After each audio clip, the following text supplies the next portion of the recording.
बातमीपत्राच्या सुरुवातीला एक मोठी बातमी आहे। राज्यसभेत देखील वक्फ सुधारणा विधेयक संमत करण्यात केंद्र सरकारला यश आलंय।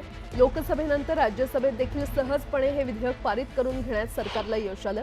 राज्यसभेमध्ये रात्री उशिरा झालेल्या मतदानादरम्यान विधेयकाच्या बाजूने 128 मतं तर विरोधात 95 मतं पडली। आता हे विधेयक मान्यतेसाठी राष्ट्रपतींकडे पाठवण्यात येईल आणि त्यांच्या मान्यतेनंतर विधेयकाचं कायद्यात रूपांतर होईल। त्यामुळे आता या विधेयकाचं कायद्यात रूपांतर होणं केवळ एक पाऊल दूर आहे। वक्फ बोर्ड एक घटनात्मक संस्था आहे, तसंच ती धर्मनिरपेक्ष असली पाहिजे।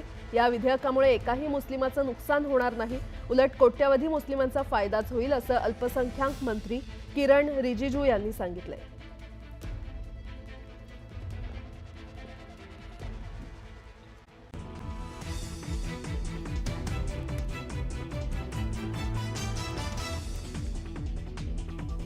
वक्फ विधेयक राज्यसभेत मंजूर। वक्फ विधेयकाच्या बाजूने 128 मतं तर विरोधात 95 मतं।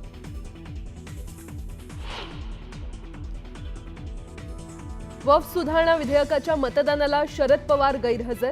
राज्यसभेच्या सभागृहातील चर्चेतही शरद पवार अनुपस्थित।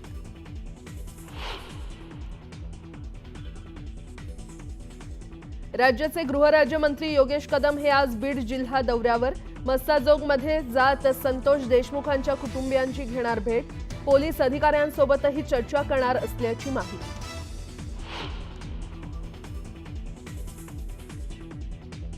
करुणा मुंडेंच्या अर्जावर आज कोर्टात सुनावणी। निवडणूक प्रतिज्ञापत्रात नाव न लिहिल्यानं धनंजय मुंडेंविरोधात करण्यात आली होती याचिका।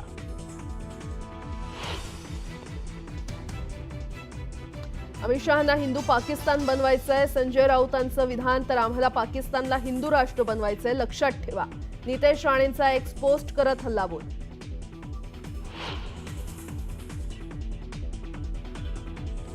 मुंबई पोलिसांकडून हाय अलर्ट जारी। महिनाभर ड्रोनवर बंदी। दहशतवादी हल्ला, व्हीव्हीआयपी व्यक्ती लक्ष्य होण्याची शक्यता।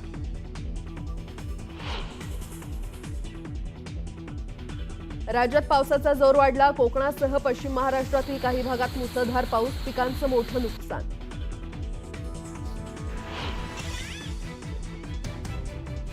आणि नाशिक, नंदुरबार, जालन्यासह अनेक भागात गारपिटीचा तडाखा। हातातोंडाशी आलेला घास हिरावून जाण्याच्या चिंतेनं बळीराजाच्या डोळ्यात अश्रूंचा महापूर।